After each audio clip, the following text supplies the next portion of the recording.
Muito boa noite, com muita alegria que nós começamos mais um programa de Direção Espiritual, cantando essa música do Cancionário Popular, que você já deve ter escutado tantas vezes. Eu me lembro que essa música fez parte da minha infância. Eu acho interessante porque ela é enigmática. É uma música que tem uma tristeza muito grande na estrofe, uma pessoa reconhecendo tudo aquilo que anda difícil na vida dela. Ela reconhece as ausências, não tem amigos, está perdida na multidão. Mas aí, de repente, o refrão é todo iluminado por uma esperança, é todo costurado, né, bordado por uma esperança, que faz a gente até esquecer da tristeza da estrofe. Eu levei um tempo para perceber que essa música era uma música triste. Levei tempo para perceber que a estrofe era triste. É porque, na verdade, eu sempre me recordava da beleza esperançosa que está no refrão. A vida deveria ser sempre assim, não é verdade? Não são poucas as vezes em que a estrofe está triste, mas a gente não está privado de colocar um refrão feliz. E não é uma felicidade boba. Não estamos falando aqui de uma felicidade sem chão. Não é utópico. Mesmo porque, se fosse utópico, não teria problema, né? A utopia é aquilo que nós esperamos, é aquilo que nós projetamos como um futuro bom. Mas eu falo daquela felicidade, daquela alegria que é possível mesmo quando a vida é difícil, é pesada. Na semana que vem, eu já gravei o programa de hoje mais cedo, você vai ver, bem no finalzinho, que eu falo que o que nos alimenta não é o que a gente tem. O que nos move não é o que a gente tem. Porque o que leva um ser humano adiante é o desejo. Desejo no sentido mais profundo. O elan vital que nos mantém presos à vida. Aquele significado sem o qual a gente não consegue levantar de manhã para trabalhar. Todos nós temos este elan vital. E é claro que à medida que ele vai sendo desgastado e não vai sendo renovado por nós, auxiliados pela graça de Deus, pela presença dos amigos, aqueles que nos amam, são essas situações que vão renovando o nosso elan com a vida, a nossa costura com a vida. Nós estamos costurados com a vida. Se a gente não renova isso, a gente fica deprimido, a gente perde a vontade de viver, falta sentido, né? Viktor Frankl, um psicoterapeuta, que escreveu uma obra belíssima a respeito do sentido da vida, ele dizia isso, que um ser humano, quando perde o sentido para a vida, ele deixa de lutar. E ele experimentou essa tese dele no campo de concentração. Antes de escrever a tese, ele viveu. Ele observou no campo de concentração nazista que os amigos que não tinham familiares mais para onde retornar, que já sabiam que estavam mortos, eles se entregavam ao processo da escravidão sem nenhuma esperança. E ele não. Ele quis continuar vivo, mesmo sem saber se existia alguém esperando por ele. O que ele faz? Coloca uma plantinha na janela e estabelece com ela um vínculo. Eu preciso viver para que essa plantinha não morra. E assim ele criou a psicologia do sentido da vida, onde ele diz de maneira muito simples e muito sábia, uma sabedoria muito grande nessa simplicidade teórica, uma simplicidade muito, né? Quando ele diz que quando nós estamos conectados a um motivo, a gente não morre. Aí você vai poder passar por todas as pedreiras da vida, por todas as pirambeiras da vida, por todas as ladeiras e as subidas mais difíceis, e você não vai desanimar. Porque você tem um motivo. Você tem um sentido pelo qual continuar vivo. Nessa música, apesar da estrofe ser triste, o refrão está iluminado de esperança. Eu queria ter na vida simplesmente um lugar de mato verde para plantar e para colher. Ter uma casinha branca de varanda, um quintal e uma janela, só para ver o sol nascer. O projeto aqui não é uma coisa muito grandiosa. O que amarra esse ser humano à vida é só uma casinha branca. Interessante essa metáfora. Interessante esse significado. Não são grandes coisas que este autor espera ter na vida. Ele espera ter um espaço onde ele possa ser verdade, onde ele possa ser verdadeiro, onde ele possa ser inteiro. Onde é que a gente cabe? Quais são os espaços que realmente nos acomodam, nos aconchegam? Ainda ontem, tive a oportunidade de estar em Campina Grande, essa cidade maravilhosa. Não é à toa que o sobrenome de Campina é Grande. Não é à toa. Que povo especial. Ontem, quando voltava de Campina Grande para João Pessoa, para eu pegar o voo, observando aquelas cidadezinhas, né, pelo caminho, aquelas casinhas típicas da Paraíba, ali do Nordeste, do sertão, né, aquelas regiões mais simples do país, todas muito coloridas, casinhas pequenas, mas que dá vontade de entrar e de ficar. São especialistas em aconchegar. Eu fiquei pensando muito nisso. Meu Deus, às vezes nós queremos tanta coisa para viver e de repente uma casa dessa, com toda essa cor por fora, cheia de sentimento por dentro, com pessoas que se amam e a vida está pronta. Aí eu comecei a me pensar assim: onde é que eu me aconchego? Que realidade nessa vida me faz sentir à vontade? Eu tenho uma birra dessa arquitetura moderna, não aqui não. A casa da Carla é moderna, mas ela é aconchegante. Olha, está todo mundo... Mostra ali, por gentileza, essas pessoas, como elas estão ali, por gentileza. Gente, é assim uma panela de brigadeiro sendo devorada uma hora dessa da noite. Eu tenho um pouco de birra de casa muito moderna. Sabe por quê? Porque parecem clínicas. Não é? Se você não quebra a modernidade com uma peça que te aconchega, por exemplo, uma poltrona, uma peça que tenha um pouco mais de antiguidade na estrutura dela ali, todo mundo comendo brigadeiro na panela. Quando a gente vai decorar a casa da gente, por mais simples que ela seja, outra coisa você não quer, se não criar um espaço onde você se sinta aconchegado. O quarto pode ser o quarto mais bonito do mundo. Se ele não tem o retrato da sua alma, você não se aconchega nele. É por isso que o bom arquiteto é aquele que sabe ler a alma do cliente. Claro, tira as cafonagens, os excessos, né, do cliente, mas coloca ele dentro de um lugar que o aconchegue. A minha casa precisa ter os aspectos da minha alma.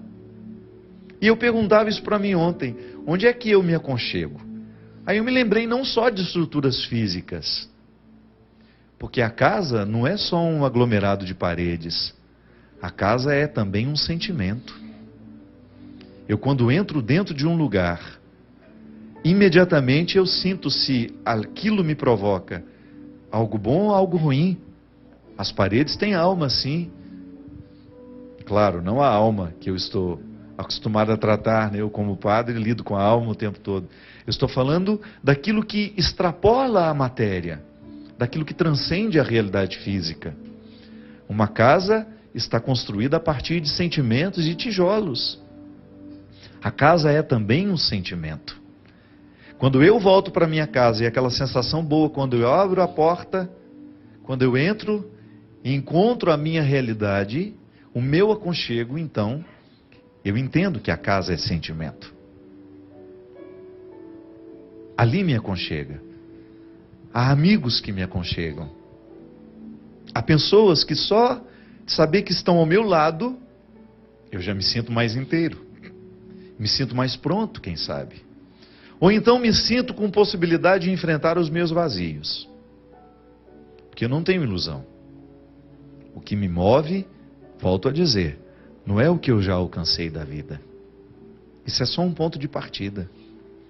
O que você já alcançou na sua vida até o dia de hoje é apenas um ponto de partida. O que te move é o que você não tem.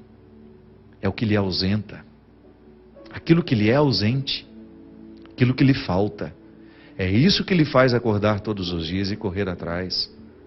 Mas seria muito bom se a gente começasse a perceber que chega um momento da vida em que não basta correr atrás do que é material. A gente precisa correr atrás de sonhos, de realidades que ultrapassam a matéria. Porque você vai chegar a uma conclusão de que aquele carro bonito não basta, aquela casa bonita não basta, aquele apartamento maravilhoso não basta. É aqui dentro, o contexto das ausências, gritando pela necessidade de ter uma casinha branca, de varanda, um quintal e uma janela só para ver o sol nascer. É o significado de uma vida bem vivida. Aqui no refrão dessa música, é o resultado de uma vida bem vivida. Depois de ter enfrentado todas as dificuldades da estrofe, eu ter o direito de encontrar neste mundo um lugar onde eu possa me sentir aconchegado. A nossa vida espiritual, minha gente, está a serviço de criar esse aconchego. Porque só no aconchego é que você enfrenta bem os seus desconfortos.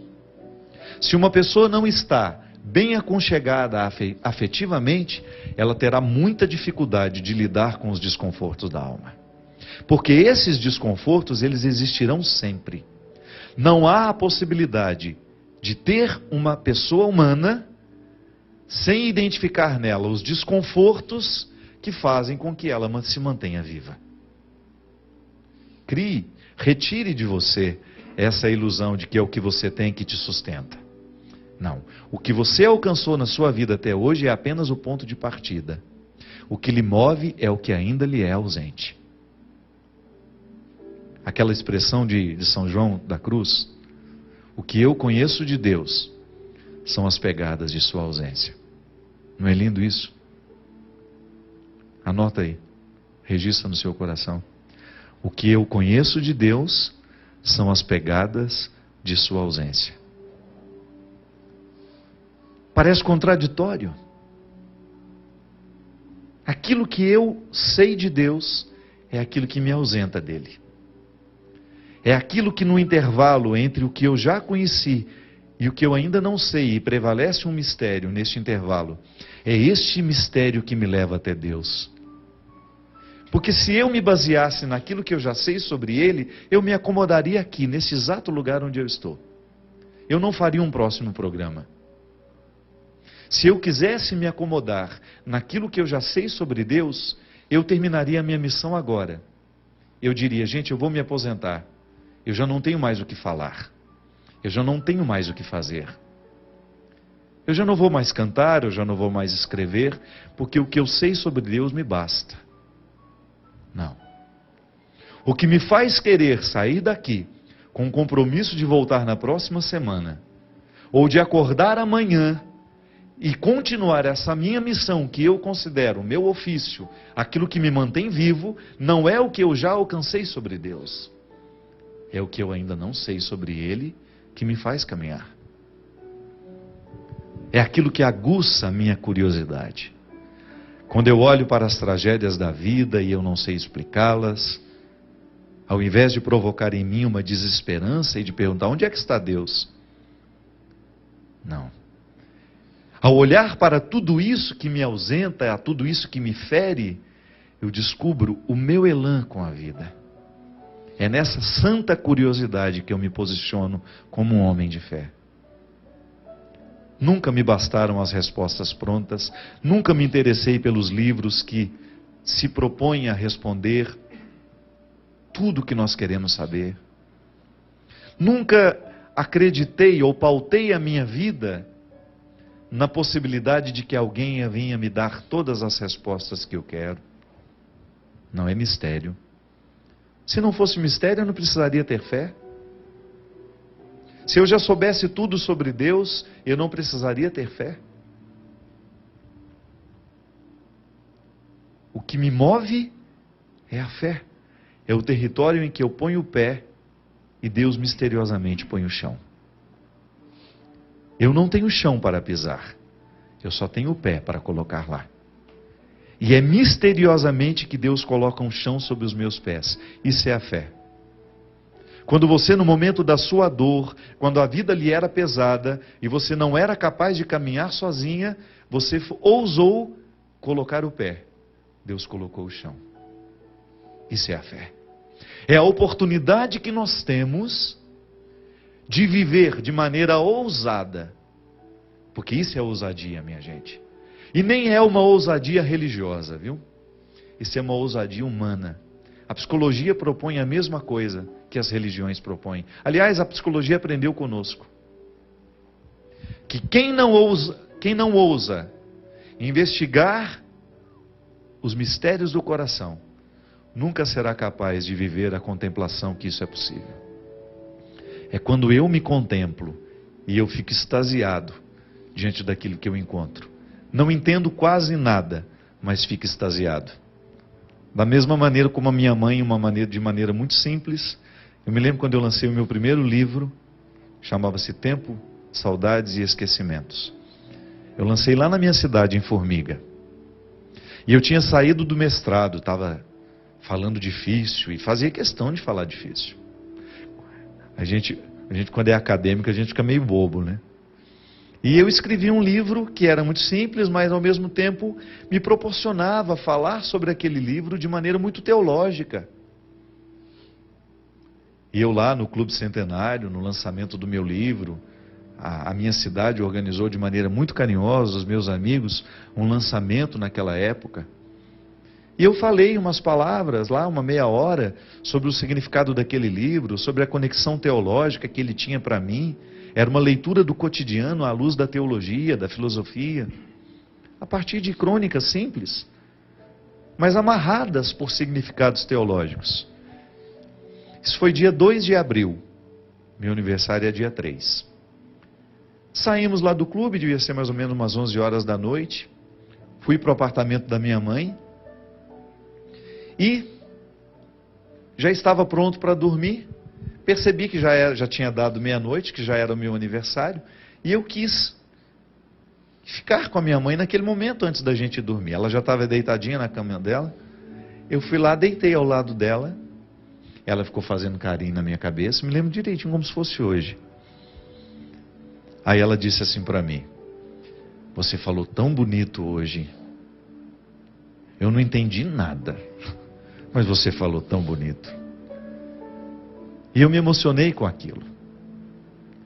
Eu me emocionei porque eu fiquei pensando, como é que ela pode achar bonito o que ela não entende? E ali naquela hora, eu mais uma vez tive a oportunidade de adentrar aquele átrio tão sagrado que é a alma da minha mãe. Uma mulher que não teve a oportunidade de estudar, que não teve a oportunidade de fazer nem 10% dos cursos que eu fiz, mas que leva consigo uma sabedoria tão grande que dá a ela a capacidade de se encantar com uma beleza que ela não entende. Só os sábios são capazes dessa proeza. Porque às vezes a gente entende tudo, mas não captou o encantamento daquilo que entendeu. A minha mãe não entendeu nada, mas saboreou a beleza daquilo que não entendia. Isso é fé.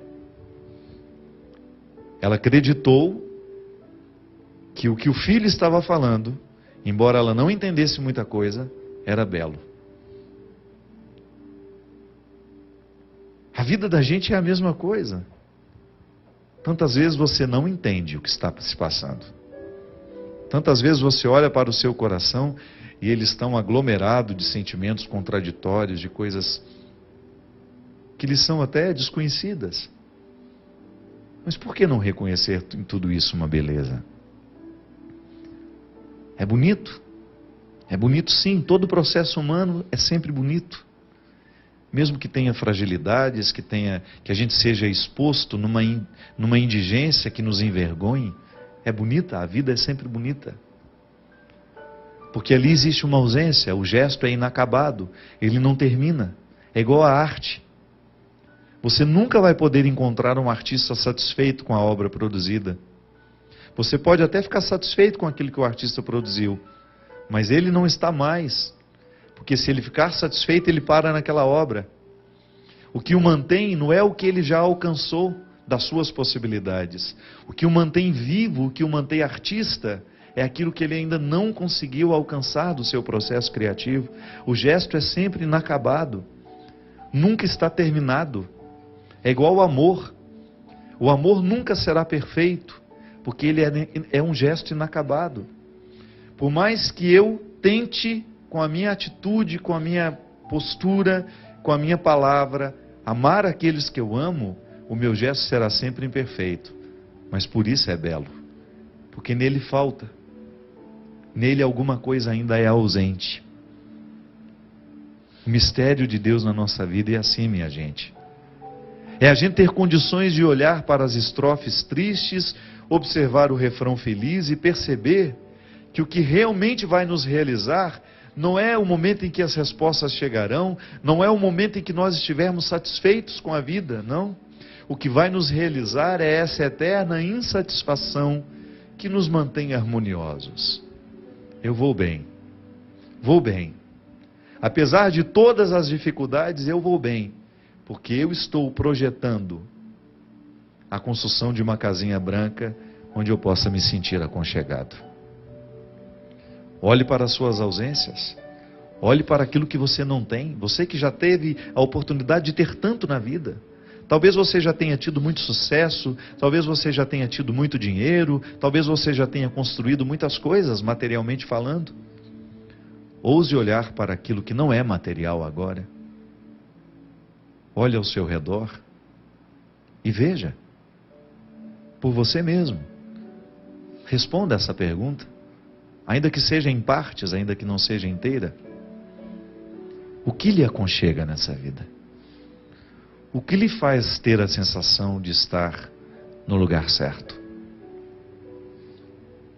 Qual é o lugar onde a sua alma repousa tranquila? Onde você tem condições de administrar aquilo que lhe é ausente e manter um sorriso no rosto a si mesmo? Porque este é o grande projeto. Saber que tudo que a gente já alcançou não é quase nada perto do que a gente ainda precisa.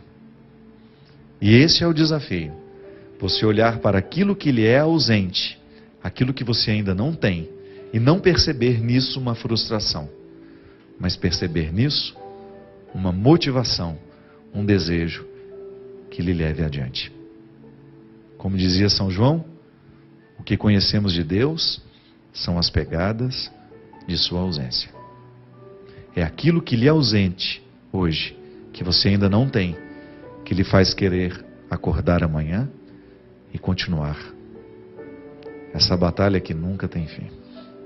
Vamos para um rápido intervalo e a gente volta já já.